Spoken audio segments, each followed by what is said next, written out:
Good evening. Tonight we're going to be having a look at the new Jasper Square upgrade. We're also going to be congratulating a major Jasper organization. And of course, we're going to have your local stories, sports, and weather coming up here on the 18 WJTS News.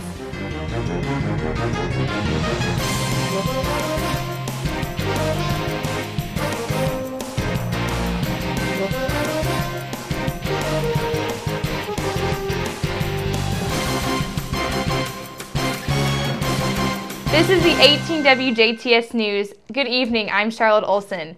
The Jasper Courthouse Square could be getting an extensive upgrade. Last night, Jasper Redevelopment Commission President John Bell told the Jasper City Council that the city is seeking firms with proposals to continue with the city's downtown revitalization project.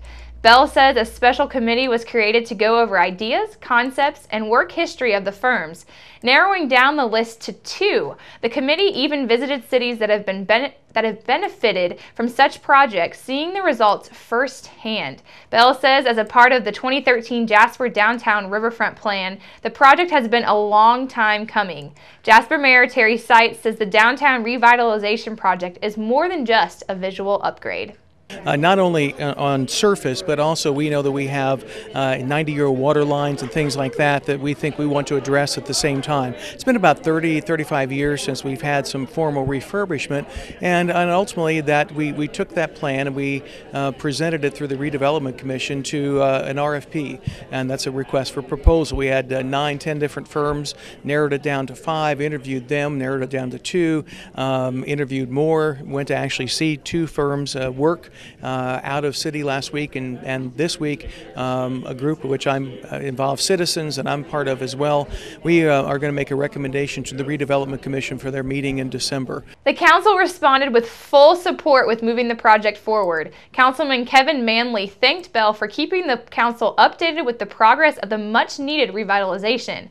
Again, showing support, the council wanted to move forward with funding with an amount not to exceed $150,000, but due to the state statute, they were not able to take action last night. Instead, the Jasper City Council and the Redevelopment Commission will have a special joint meeting on December 11th at 8 a.m. at City Hall to pass funding, and so the special committee can present their recommendations. The city's various utilities have already been meeting to discuss the improvements they would like to make. Bell also mentioned that they do plan to reach out to the downtown merchants around the square to gather their thoughts on the project. Mayor Terry Seitz says that the city is committed to do the project the right way.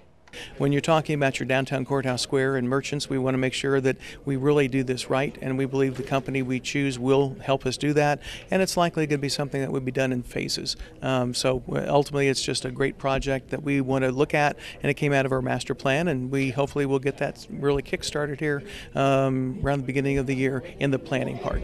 If all is given the go-ahead next month, the Redevelopment Commission will begin the planning stage throughout the next year with the goal to have any construction to begin in early 2017.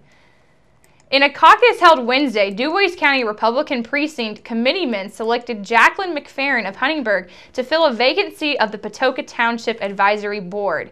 Dubois County Republican Chairman Don Hayes, who chaired the caucus, says McFerrin was chosen out of a group of 3 candidates seeking the office.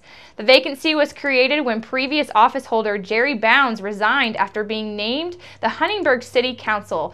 Ms. McFerrin will take over the open spot immediately and will serve the remainder of the term, which ends December 31st, 2018.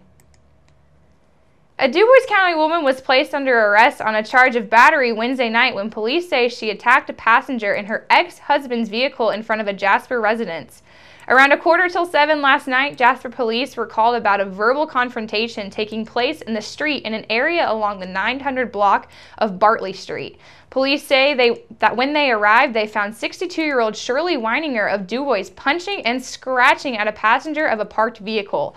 Police say Weininger was leaning across the driver's seat during the altercation. Weininger's ex-husband, who who was with the victim, told police she followed him from the Brettsville until he picked up the victim. Police say once the victim was inside the vehicle with Weininger's ex, Weininger began to follow them very closely and in an aggressive manner. Weininger's ex told police that he then pulled his vehicle to the side of the road in front of a home along Bartley in order to talk with her. That's when Weininger began attacking the passenger in her ex's car. Police say that the victim had visible scratches on her arms, upper chest, and forehead area. They say the victim was also bleeding on her right hand but refused medical aid.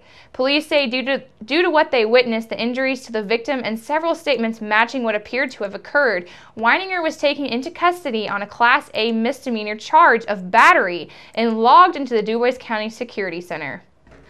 Officials with the Ireland Water Department say they will begin their hydrant flushing and maintenance program today and continue through tomorrow through Saturday. Company officials say the water will be safe to drink, but customers should use their own discretion if doing laundry during the time because clothes may become discolored.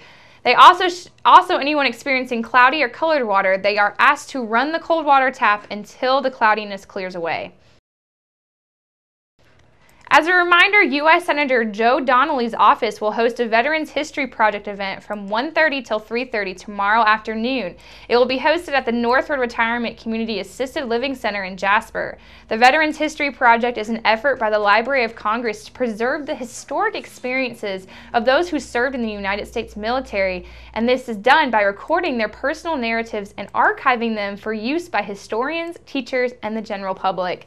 In a release, Donnelly, who serves on the Senate Armed Services Committee, says that the men and women who courageously serve the country have moving stories to share about their service. He says it's important that their statements are recorded so that future generations have the opportunity to learn from these experiences and appreciate the sacrifices they have made to protect our freedoms. Donnelly's staff and other Hoosier volunteers will be present to interview veterans.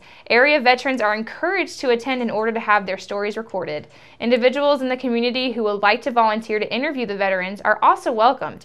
Veterans who want to share their stories and volunteers who want to interview veterans should RSVP to Donnelly's office by contacting Jessica Griffith at jessica_griffith@donnelly.senate.gov or by calling 317-226-5555. Congratulations to the Jasper Lions on 65 years of success. The Lions Club of Jasper was chartered on November 30th of 1950 by Lions International and was sponsored by the Lagodi Lions Club. At the roster was comprised of 46 energetic young men. Local attorney Clem Nordoff was the club's first president. The charter night banquet was held at the Rustic Tavern in Jasper with welcoming remarks made by Mayor Herbert Tinn. And today, the Jasper Lions Club roster consists of more than 60 men and women working together to fulfill the goals of the club and to help make Jasper a better place to live. Since its inception, the club has dedicated itself to the service of the blind and visually impaired, and it provides eye examinations and glasses for residents of Dubois County in need of financial assistance. It provides many reading machines for those who are sight impaired, and thousands of pairs of used eyeglasses from Dubois County are collected, recycled, and then distributed to individuals in third world countries. In addition, the handicapped river park by the Jasper Mill was paid for by the club. The Jasper Lions Club provides financial support to many civic projects in Jasper and Dubois County, including Mentors for Youth, Junior Achievement, the PTO Post-Prom Party, Little League Jasper Youth Soccer, Special Olympics, the Food Bank, the Boys and Girls State Delegates, large print, and the audiobooks for the Jasper Library, and those are just a few. The 65th celebration was held yesterday at the Jasper VFW. Once again, a big congratulations to the Jasper Lions Club on 65 years of community involvement and excellence. Cub Scout Pack 184 in Huntingburg will be conducting a food/clothing drive tomorrow and Saturday at the hometown IGA store in Huntingburg. The drive will take place from 5 until 8 p.m. Friday and from 9 a.m. till 5 p.m. on Saturday. Folks can donate any non-perishable items during the drive along with any clothing items you may have available. Items donated will go towards Shared Abundance in Huntingburg. Any questions, feel free to call Kenny Speed at 812-630-1628. Up next, we're going to have a look at your weather.